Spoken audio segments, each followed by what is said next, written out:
Hey guys, welcome back to my channel. So friend, another video lai আপোনালোকক স্বাগতম জনাইছো। তো friend, আজিৰ ভিডিঅ' বিষয় হ'ল মুখ্যমন্ত্ৰী নিযুত মইনা আঁচনি 2.0 আনজনকৈ আৰম্ভ হৈ গৈছে। তো আপোনালোকে এইটো ফৰ্ম ক'ত পাব আৰু কেনেকৈ ফিল আপ কৰিব আৰু কোনটো ক্লাছৰ ছাত্ৰ-ছাত্ৰীয়ে কিমান টকা লাভ কৰিব সেইটো সম্পূৰ্ণ প্ৰচেছ মই আজি এই ভিডিঅ'ত দেখুৱাম। তো friend, আপোনালোকে সম্পূৰ্ণ ভিডিঅ' চাই থাকিব। তো friend, আপোনালোকে দেখা পাইছে মুখ্যমন্ত্ৰী নিযুত মইনা আঁচনি উচ্চ শিক্ষা আহৰণৰ দিশত ৰাজ্যৰ 10 লাখ কন্যা শিক্ষাৰ্থীৰ বাবে অসম চৰকাৰৰ অভিলাষী পদক্ষেপ নিযুত মইনা 2.0 আবেদন পত্ৰৰ বিতৰণ কেন্দ্ৰীয় অনুষ্ঠান।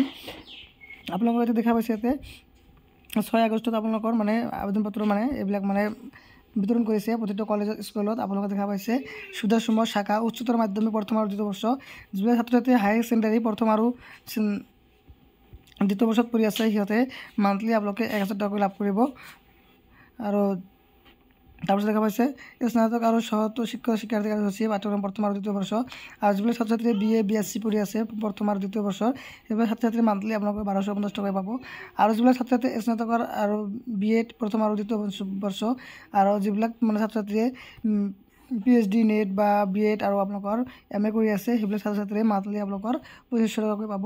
তো আপোনালোকে এইটো হ'ল নিযুত মইনা আঁচনিৰ মানে কোনটো শ্ৰেণীৰ ক্লাছৰ ছাত্ৰ-ছাত্ৰীয়ে কিমান টকা পাব। তো এতিয়া আপোনালোকৰ যিটো ফৰ্ম আছিল সেই ফৰ্মটো আপোনালোকে কেনেকৈ ফিল আপ কৰিব সেইটো মই আপোনালোক দেখাই দিম। তো সব আপোনালোকে সম্পূৰ্ণ ভিডিঅ' চাই থাকিব।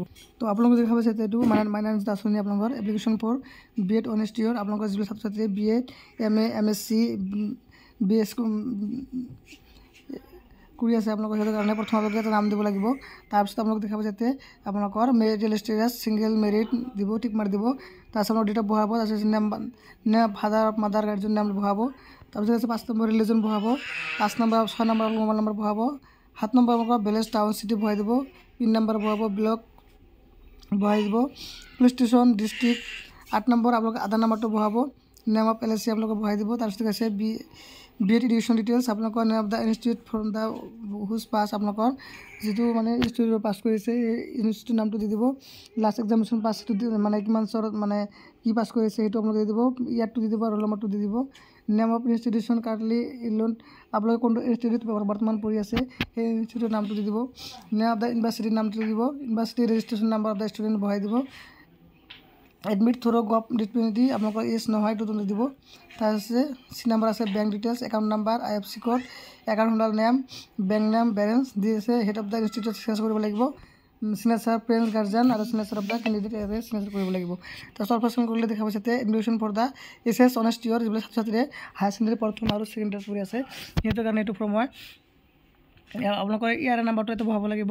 তাৰপিছত দেখা পাইছে আপোনালোকে দাৰ্পণ পৰ্টেলত যে আপোনালোকে অনলাইন এডমিশ্যন কৰিছিলে তাতে আপোনালোকৰ ইয়াৰ নাম্বাৰ আছে সেই ইয়াৰ নাম্বাৰটো এটা বহাব। তাৰপিছত দেখা পাইছে name of the student marital status বহাব, তাৰপিছত ডেট অফ বাৰ্থ বহাব, 4 নম্বৰ আপোনালোকৰ name of the father or mother guardian name, 5 number religion, 6 number mobile number, 7 number address, 8 number আপোনালোকৰ আধাৰ কাৰ্ড বহাব, 9 নম্বৰ আপোনালোকৰ নেম অফ দ্য LLC বহাব, তাৰপিছত আপোনালোকৰ BEd এডুকেশ্যন ডিটেইলছ আপোনালোকে বহাই দিব, তাৰপিছত বেংক ডিটেইলছ বহাই দিব। বহাৰ পিছতো সবেন তাৰপিছত দেখাইছে 4 PG অনেষ্ট ইয়ৰ MA MSc MCom যিবিলাক ছাত্ৰ-ছাত্ৰীয়ে আবেদন কৰিব সেইটো কাৰণে এইটো ফৰ্ম হয়। মানে প্ৰচেছটো চেমে হয়। আপোনালোকে এইটো কলেজৰ পৰা আপোনালোকৰ ফৰ্মটো দিয়া হ'ব, দিয়াৰ পিছত সবেন আপোনালোকে কলেজত জমা দিব লাগিব। তাৰপিছত আপোনালোকে আহিছে 4 UGC অনেষ্ট ইয়ৰ BA BSc BCom যিবিলাক ছাত্ৰীয়ে BA BScৰ কাৰণে মানে আবেদন কৰিব সিহঁতৰ কাৰণে এইটো ফৰ্ম হয়। আপোনালোকৰ সেইটো মানে চেম মানে ডিটেইলছবিলাক চেমেই আছে আপোনালোকৰ চেম কৰি বহাই দিব।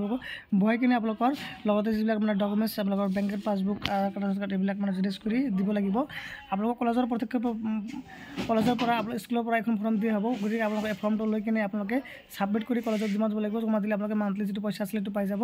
তো সব আপোনালোকক মই দেখাই দিলোঁ যে মইনা আঁচনিৰ ফৰ্মটো কেনেকৈ ফিল আপ কৰিব, লগতে আপোনালোকৰ মানে কিমান টকাকৈ পাব। তো সব আপোনালোকৰ ভিডিঅ'টো ভাল লাগিছে। তো সব যদি ভিডিঅ'টো ভাল লাগে মই ভিডিঅ'টো লাইক কৰিব, শ্বেয়াৰ কৰিব আৰু নতুন ভিডিঅ' পাবলৈ মোৰ চেনেলটো সাবস্ক্ৰাইব কৰি নাপাহৰিব। Thank you for watching my video'.